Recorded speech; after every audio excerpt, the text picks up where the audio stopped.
شوال کے روزے۔ رمضان اور عید گزرنے کے بعد شوال کے مہینے میں 6 روزے رکھنے کا اہتمام کریں۔ حضرت ابو ایوب انصاری سے روایت ہے کہ بے شک رسول اللہ صلی اللہ علیہ وسلم نے فرمایا، جو شخص رمضان کے روزے رکھ کر شوال کے مہینے میں 6 روزے رکھے اسے عمر بھر کے روزوں کا ثواب ملتا رہتا ہے، گویا آپ نے سارا سال روزے رکھے۔ ایک نیکی 10 کے برابر ہوتی ہے، اور اس طرح اگر ہم دیکھیں 30 روزوں میں سے اگر ہر روزے کو 10 سے ملٹیپلائی کریں تو کتنے بن جائیں گے؟ 300۔ اور 6 روزے جو آخری ہیں 60 ہو جائیں گے۔ سال میں کتنے دن ہوتے ہیں؟ تو گویا آپ سارے سال روزے سے رہے۔ عموماً ہم رمضان کے سارے رکھ لیتے ہیں، لیکن شوال میں پھر سستی ہو جاتی، تو آپ نے پہلے سے ہی نیت کر لینی اور پلان بھی کر لینا کہ کب رکھنے، تاکہ اس ٹائم کو آپ پھر اور چیزوں سے فارغ رکھیں۔ ایک اور جگہ پر فرمایا، رمضان کے روزے 10 مہینے اور شوال کے 6 روزے 2 مہینوں کے برابر ہیں، اس طرح یہ 1 سال کے روزے ہوں گے۔ یہ روزے عید کے فوراً بعد یا وقفے کے ساتھ مسلسل یا الگ الگ دونوں طرح رکھے جا سکتے ہیں۔ قضاء روزے رمضان میں کسی بھی عذر کی بنا پر چھوڑے گئے روزوں کی قضا جلد از جلد ادا کرے، یعنی سفر کی وجہ سے یا بیماری کی وجہ سے اگر کوئی روزہ رہ گیا تو فوراً بعد میں رکھ لیا جائے، کیونکہ رمضان کے دنوں کی گنتی پوری کرنا ضروری ہے۔ لیکن یہ روزے شوال کے نفلی روزوں کے علاوہ رکھے جائیں گے، یعنی یہ نہیں کہ آپ شوال کے اور قضاء روزے اکٹھے کر دیں۔ 2 نیتیں ایک روزے میں جمع نہیں ہو سکتی۔ آپ یہ نہیں کہہ سکتے کہ اللہ وہ جو میرے پیریڈز کی وجہ سے روزے چھوٹے تھے وہ شوال میں بھی آپ کاؤنٹ کر لیں، کیونکہ میں شوال میں قضا رکھ رہا ہوں۔ نہیں، وہ 6 دن الگ ہوں گے اور یہ 6 دن الگ ہوں گے۔ پہلے فرض پورا کرنا پھر نفل رکھنا، اس طرح 12 دن بن جائیں گے، لیکن اس میں اپنے آپ کو مظلوم نہ سمجھے کیونکہ آپ نے 6 دن پہلے چھٹی کر لی ہے، تو حساب برابر ہی ہے۔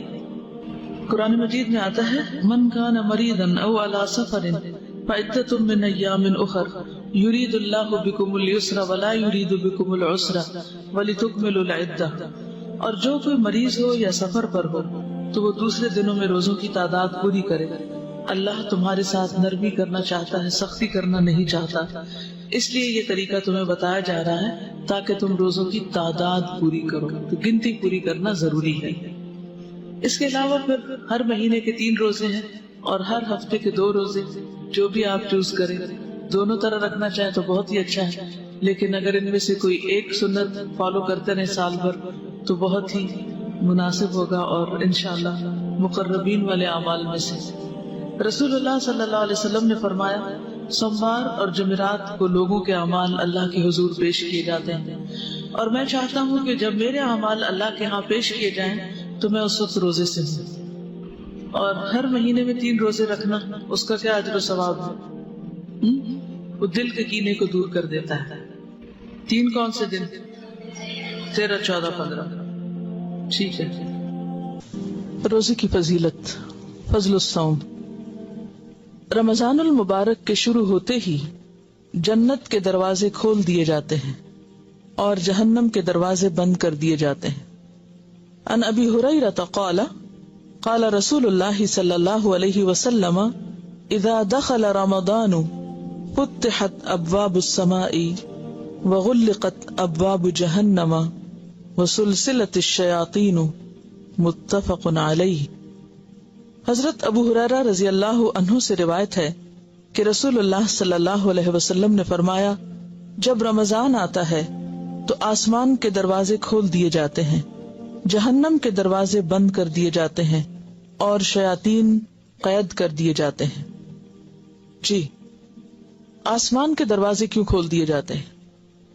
دعاؤں کی قبولیت کے لیے، اعمال کی قبولیت کے لیے، اور بتانے کا مقصد کیا ہے؟ تاکہ لوگ اور زیادہ شوق و ذوق کے ساتھ عبادت کریں، یعنی عبادت کا شوق دلانے کے لیے یہ بات کی جا رہی ہے۔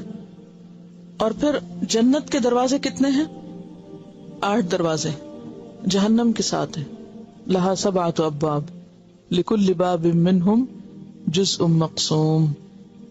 تو جنت کے سب دروازے کھول دیے جاتے ہیں، تو اس سے مراد یہ ہے کہ ایک تو یہ کہ جنت رمضان کے لیے تیار کی جاتی ہے، اور رمضان میں اس کے دروازے کھولنے کا جو تصور دیا گیا وہ جنت کی طرف جانے کا شوق بڑھانے کے لیے، اور یہ بھی انڈائریکٹلی کس لیے؟ تاکہ لوگ زیادہ سے زیادہ اچھے کام کریں، نیکیوں کی طرف بڑھیں، دوڑیں، اور اس منزل کو سامنے رکھتے ہوئے، اس اجر اور اس ثواب کو سامنے رکھتے ہوئے اور زیادہ تیزی کے ساتھ نیکی کی طرف بڑھیں. اور پھر جنت کا تصور جو ہے اور جنت کے کھلے دروازوں کا تصور دراصل انسان کے لیے ایک سبب یا ذریعہ بنتا ہے اس بات کا، یا ایک وجہ بنتی ہے کیا کہ انسان نیکی کی طرف اور زیادہ شوق کے ساتھ دوڑے. جہنم کے دروازے بند کر دیے جاتے ہیں تو جہنم میں لے جانے والی کیا چیزیں؟ برائیاں. تو جہنم کے دروازے بند کرنے کا مطلب پھر کیا ہے کہ انسان کو دنیا میں بھی، اس زمین پر بھی ایسا ماحول فراہم کیا جاتا ہے روزے کے ساتھ، یعنی روزے جیسی عبادت کے ساتھ، کہ انسان کو ایک نیکی کا ایسا ماحول ملتا ہے کہ جس میں جنت کی طرف لے جانے والے کام زیادہ کرنے کی توفیق یا مواقع ملتے ہیں، اور جہنم کی طرف لے جانے والے کاموں کے مواقع کم ہو جاتے ہیں. باب اصل میں ذریعہ ہے. اب اس میں آپ دیکھیے کہ یعنی اس میں کوئی اشکال نہیں ہے کہ اگر ہم یہ مانیں کہ ہاں واقعی ایسا ہوتا ہے، اور جنت والے جب جنت میں داخل ہوں گے تو اس کے بارے میں کیا کہا کہ مفتحۃ لہم الابواب، کہ دروازے پہلے سے ہی کھول دیے جائیں گے. دروازے کا بند ہونا اور کھل جانا یہ کس بات کی علامت؟ سہولت سے داخل ہونے کی، ویلکم کرنے کی. مثلا اگر آپ کہیں جا رہے ہیں اور دروازہ خود بخود کھل جاتا ہے، یہ پہلے سے ہی کھلا ہوا ہے، تو یہ کس بات کی علامت ہے کہ ویلکم، آپ کا انتظار کیا جا رہا ہے، آپ اس کے اہل ہیں کہ آپ یہاں داخل ہوں. اور کسی دروازے کا بند ہونا کیا ہے؟ کسی رحمت سے یا کسی بھی خیر اور بھلائی سے محروم ہونا. اور پھر جنت کے جو مختلف دروازے ہیں اس سے کیا پتہ چلتا ہے کہ ان میں سے ایک دروازہ باب الریان بھی ہے. جیسے کہ ایک اور حدیث میں آتا ہے کہ جنت کے 8 دروازے ہیں جن میں سے ایک دروازے کو ریان کہتے ہیں. اس دروازے سے صرف روزے دار ہی داخل ہوں گے، کوئی اور داخل نہیں ہو سکے گا. پھر یہ کہ رمضان میں عمرے کا ثواب حج کے برابر ملتا ہے. عام نیکیوں کا ثواب بھی عام دنوں سے زیادہ ہوتا ہے، اور خصوصاً عمرے کا ثواب.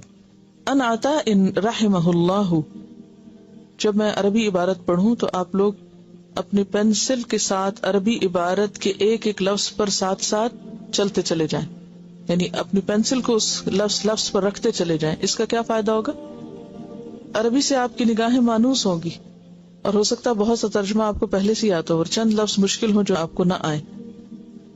ان عطا ان رحمہ اللہ قال سمعت ابن عباس رضی اللہ عنہما یحدثنا قال قال رسول اللہ صلی اللہ علیہ وسلم لامرأة من الانصار سماها ابن عباس رضی اللہ عنہما فنسیت اسمها ما منعك ان تحجی معنا قالت لم يكن لنا الا نادحان فحج ابو ولدها وابنها على نادح وترك لنا نادحا نندح عليه قال فاذا جاء رمضان فاعتمری فإن عمرة فيه تعدل حجة رواہ مسلم. حضرت عطا رحمہ اللہ کہتے ہیں میں نے حضرت عبداللہ بن عباس رضی اللہ عنہ سے سنا کہ رسول اللہ صلی اللہ علیہ وسلم نے انصار کی ایک عورت ام سنان سے فرمایا. حضرت عبداللہ بن عباس نے اس عورت کا نام بھی لیا مگر میں بھول گیا. ام سنان جو بریکٹ میں لکھا ہے بعد میں دوسری روایات سے، لیکن جو راوی اس حدیث کے ہیں انہوں نے جب حدیث سنی تو اس حدیث کو روایت کرتے ہوئے اس خاتون کا نام بھول گئے، جبکہ اور بھی سننے والے تھے، انہوں نے جب روایت کیا تو انہوں نے نام یاد رکھا. تو یہیں سے پھر روایات کے فرق ہو جاتے کہ رسول اللہ صلی اللہ علیہ وسلم نے ام سنان سے کہا تم ہمارے ساتھ حج پر کیوں نہیں چلتی؟ آپ کو معلوم ہے کہ حجۃ الوداع کے موقع پر میکسیمم لوگ آپ صلی اللہ علیہ وسلم کے ساتھ تھے، یعنی زیادہ سے زیادہ لوگ جو تھے وہ شریک ہوئے تھے اور انہیں آپ کے ساتھ حج کے مناسک سیکھنے کا موقع ملا تھا. تو آپ نے ان کو بھی دعوت دی کہ آپ بھی چلیں. عورت نے عرض کیا ہمارے پاس صرف 2 اونٹ تھے، ایک پر میرا شوہر اور بیٹا دونوں حج کے لیے گئے ہیں، اب ایک اونٹ گھر میں ہے جس پر ہم پانی وغیرہ لاتے ہیں، یعنی اس سے ہم گھر کے کام کاج کرتے ہیں. رسول اللہ صلی اللہ علیہ وسلم نے فرمایا اچھا جب رمضان آئے تو عمرہ کر لینا. اس کا ثواب بھی حج کے برابر ہے. اسے مسلم نے روایت کیا. اس کا یہ مطلب نہیں کہ اس عورت سے حج کا فریضہ جو ہے وہ ساقط ہو گیا. اگر کسی پر حج کا فریضہ عائد ہوتا ہو تو وہ فریضہ حج کرنے سے ہی ادا ہوگا، عمرے سے نہیں ادا ہوگا. لیکن یہاں پر جس چیز کی طرف توجہ دلائی جا رہی ہے وہ یہ ہے کہ حج تو بعد میں آئے گا. اگر اس سے پہلے ہی رمضان میں عمرہ کر لیا جائے تو وہ عمرہ حج برابر ہو جائے گا. کیونکہ انسان کو زندگی کا تو نہیں پتا ہوتا کہ کب مہلت ختم ہو جائے. تو اس لیے بعض لوگ یہ کہتے ہیں کہ ہم عمرہ نہیں کرتے. کیوں؟ کیا توجیہ پیش کرتے ہیں؟ حج فرض ہو جائے گا. تو یہ حدیث بالکل اس کے یعنی اس تصور کو توڑنے والی ہے کہ حج تو ایک مستقل عبادت ہے. جب اس کا موقع آپ کو ملے وہ آپ کریں. لیکن اگر اس سے پہلے آپ کو عمرے کا موقع مل رہا ہے تو یہ سوچ کے عمرہ نہ چھوڑیں کہ اس طرح حج فرض ہو جائے گا. نہیں، وہ تو اگر فرض ہے تو ویسے ہی فرض ہے، اور اگر فرض نہیں تو فرض نہیں. اور اگر اس سے پہلے رمضان میں عمرے کا موقع ہے تو اس موقع سے فائدہ اٹھا لیا جائے. یعنی یہ تو اپنی اپنی بات ہے کہ کون کس نیکی کا کتنا شوقین اور کتنی اس میں وسعت ہے. روزہ قیامت کے دن روزہ دار کی سفارش کرے گا.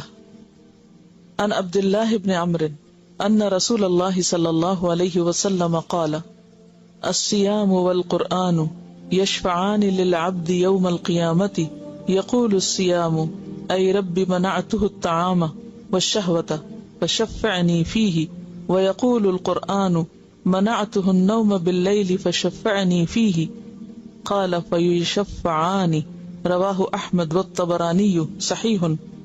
حضرت عبداللہ بن عمرو رضی اللہ عنہ سے روایت ہے کہ رسول اللہ صلی اللہ علیہ وسلم نے فرمایا روزہ اور قرآن قیامت کے دن بندے کے لیے سفارش کریں گے. روزہ کہے گا اے میرے رب، میں نے اس بندے کو کھانے پینے اور اپنی خواہشات پوری کرنے سے روکے رکھا، لہٰذا اس کے بارے میں میری سفارش قبول فرما.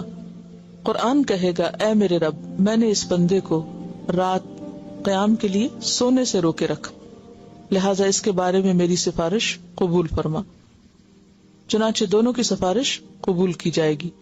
اسے احمد اور طبرانی نے روایت کیا ہے. اس بات کا بھی مقصد کیا تھا کہ لوگ اس عبادت کو شوق سے رکھیں.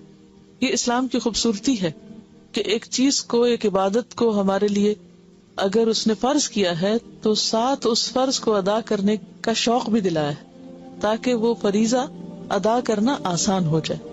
یہ حکمت ہے اس میں. ورنہ عموماً جب کسی کو کوئی ڈیوٹی دی جاتی ہے تو کیا کہہ کے دی جاتی؟ اگر وہ مشکل سے کر رہا ہے یا نہیں کر پا رہا تو ڈیوٹی از ڈیوٹی، یہ تمہاری ڈیوٹی تمہیں کرنی ہوگی. کرو گے تو تمہارا اپنا فائدہ ہے، نہیں کرو گے تو نقصان ہوگا تمہارا ہی ہوگا. لہٰذا یہ ڈیوٹی ہے اس لیے اس کو کرو. اسلام نے ہمیں کوئی بھی ڈیوٹی اس طرح کی نہیں دی کہ یہ کہا ہو کہ یہ نماز ہے تمہارا فرض ہے، تمہاری ڈیوٹی ہے پڑھ لو.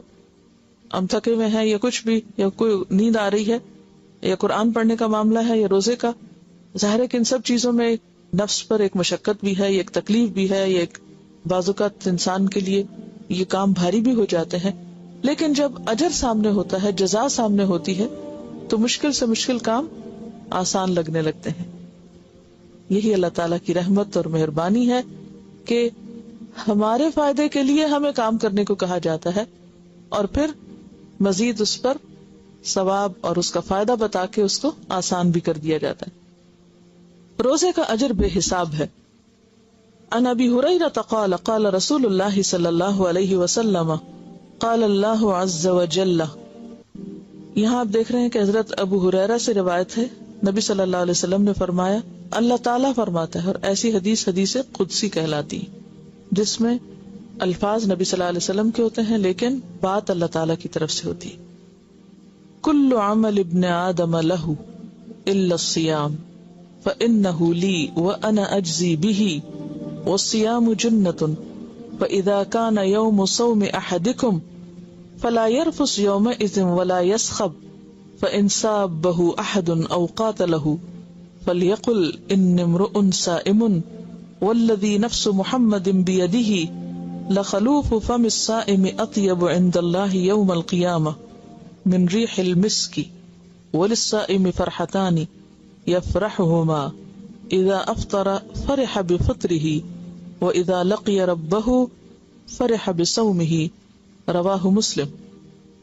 حضرت ابو ہریرہ رضی اللہ عنہ کہتے ہیں کہ رسول اللہ صلی اللہ علیہ وسلم نے فرمایا، اللہ عز و جل فرماتا ہے کہ ابن آدم کا ہر عمل، ابن آدم کون ہوتا ہے؟ انسان، ہر انسان، ابن آدم کا ہر عمل اس کے لیے ہے سوائے روزے کے۔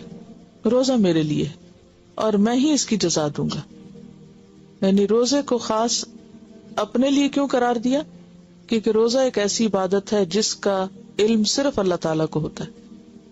آپ نماز پڑھیں، آپ صدقہ کریں، آپ ذکر کریں، آپ لوگوں کی نگاہوں میں آ جاتے ہیں، یعنی آپ کا عمل ظاہر ہو جاتا ہے۔ لیکن اگر آپ روزہ رکھے ہوئے ہوں تو جب تک آپ منہ کھول کے خود نہ بتائیں کہ میں روزے سے ہوں، کسی کو پتہ نہیں چلتا۔ اور ویسے بھی اگر رمضان کا مہینہ بھی ہو تو بھی کس شخص کا روزہ ہے اور کس کا نہیں ہے یہ صرف اللہ کو پتا ہے۔ اور روزہ آگ سے ڈھال ہے۔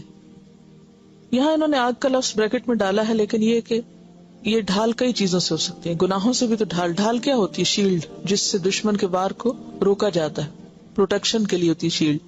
تو روزہ ڈھال ہے دنیا میں گناہوں سے اور آخرت میں آگ سے۔ لہذا جس روز تم میں سے کسی کا روزہ ہو اس روز وہ فحش گوئی نہ کرے، یعنی کوئی گالی گلوچ نہ کرے، اور بےہودہ کلامی نہ کرے، فالتو باتیں نہ کرے، بیکار کے ہنسی مذاق نہ کرے۔ اور اگر کوئی دوسرا اس سے گالی گلوچ کرے یا لڑائی کرے تو روزہ دار کو صرف اتنا کہنا چاہیے کہ میں روزہ دار ہوں، یعنی کسی بات یا بحث کا جواب بحث کی شکل میں نہ دے، بلکہ کیا کہے؟ میں روزے سے ہوں۔ اس ذات کی قسم جس کے ہاتھ میں محمد صلی اللہ علیہ وسلم کی جان ہے، روزہ دار کے منہ کی خوشبو قیامت کے دن اللہ تعالیٰ کو مشک کی خوشبو سے بھی زیادہ پسند ہوگی۔ روزہ دار کے لیے دو خوشیاں ہیں جن سے وہ فرحت حاصل کرے گا۔ اولاً جب وہ روزہ افطار کرتا ہے تو خوش ہوتا ہے، یعنی افطاری کا وقت ایک خوشی کا وقت ہوتا ہے۔ ثانیاً یعنی دوسری بات سیکنڈلی، جب وہ اپنے رب سے ملے گا اور روزے کے بدلے میں اپنے رب سے انعام پائے گا تو خوش ہوگا۔ اسے مسلم نے روایت کیا، یعنی ایک خوشی دنیا کی اور ایک خوشی آخرت کی، ایک ڈھال دنیا کی اور ایک ڈھال آخرت کی۔ روزہ داروں کے لیے جنت میں ایک خصوصی دروازہ بنایا گیا جس کا نام ریان ہے۔ عن سہل بن سعد رضی اللہ عنہ قال قال رسول اللہ صلی اللہ علیہ وسلم ان فی الجنۃ بابا یقال له الریان يدخل منه الصائمون يوم القيامة لا يدخل منه احد غيرهم متفق علیہ۔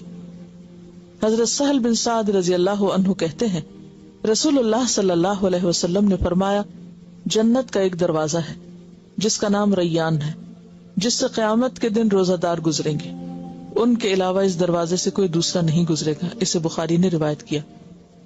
بات یہ ہے کہ جنت کے جو مختلف دروازے ہیں وہ مختلف نیکی کے کاموں کے لیے مخصوص ہیں۔ مثلا نمازیوں کے لیے ایک دروازہ ہے، اور صدقہ کرنے والوں کے لیے، اور روزہ رکھنے والوں کے لیے، اور کوئی ایسا شخص بھی ہو سکتا ہے کہ جو سارے ہی کام کرتا ہو، تو ایسے میں پھر وہ کس دروازے سے داخل ہوگا؟ جس سے چاہے گا داخل ہوگا۔ اور باب الریان ایک اہم دروازہ ہے جس سے صرف روزہ دار داخل ہو سکیں گے، اوروں کو اس سے اندر نہیں آنے دیا جائے گا۔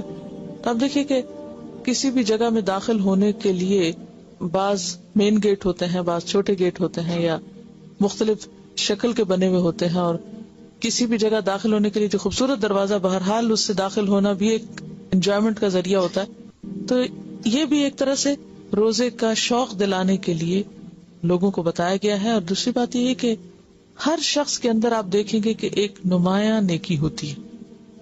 کچھ لوگ نمازوں کا بہت شوق رکھتے ہیں، فرائض کے علاوہ نوافل بھی پڑھتے ہیں، تو خشوع و خضوع سے نماز ادا کرتے ہیں۔ کچھ لوگ روزے کثرت سے رکھتے ہیں، کچھ لوگوں کو صدقہ خیرات کا بہت شوق ہوتا ہے، اسی طرح اور نیکیوں کا بھی۔ تو ہر شخص کی زندگی میں ایک مخصوص قسم کی نیکی کا ایک رجحان یا توجہ ہوتی ہے، تو اس کو پھر اس خاص دروازے سے لے جایا جائے گا اس کی اس نیکی کے مطابق۔ اور جب آپ صلی اللہ علیہ وسلم ایک موقع پر جنت کے دروازوں کا ذکر کر رہے تھے تو حضرت ابوبکر نے پوچھا تھا کہ یا رسول اللہ صلی اللہ علیہ وسلم کوئی ایسا شخص بھی ہوگا کہ جسے ہر دروازے سے پکارا جائے گا؟ اصل میں دروازے سے بھی پکار آئے گی کہ یہاں فلاں اور فلاں یہاں سے آئے اور گزرے، یعنی ویلکم کیا جا رہا ہوگا نا، ہر طرف سے ان کی آؤ بھگت ہوگی۔ کہ آپ ادھر سے آئیں. فرمایا کہ مجھے امید ہے کہ وہ تم ہوگے جسے ہر دروازے سے پکار آئے گی، ہر دروازہ کھلا ہوگا تمہارے لیے. رمضان کا پورا مہینہ ہر رات اللہ تعالیٰ لوگوں کو جہنم سے نجات دلاتے ہیں. عن ابی ہریرہ عن رسول اللہ صلی اللہ علیہ وسلم قال اذا كانت اول ليلة من رمضان صفدت الشياطين ومردت الجن وغلقت ابواب النار فلم يفتح منها باب وفتحت ابواب الجنة فلم يغلق منها باب ونادى مناد يا باغي الخير اقبل ويا باغي الشر اقصر ولله اتقاء من النار وذلك في كل ليلة. رواه ابن ماجہ. صحیح. حضرت ابو ہریرہ رضی اللہ عنہ سے روایت ہے کہ رسول اللہ صلی اللہ علیہ وسلم نے فرمایا رمضان کی پہلی رات ہی شیاطین اور سرکش جن باندھ دیے جاتے ہیں، جہنم کے سارے دروازے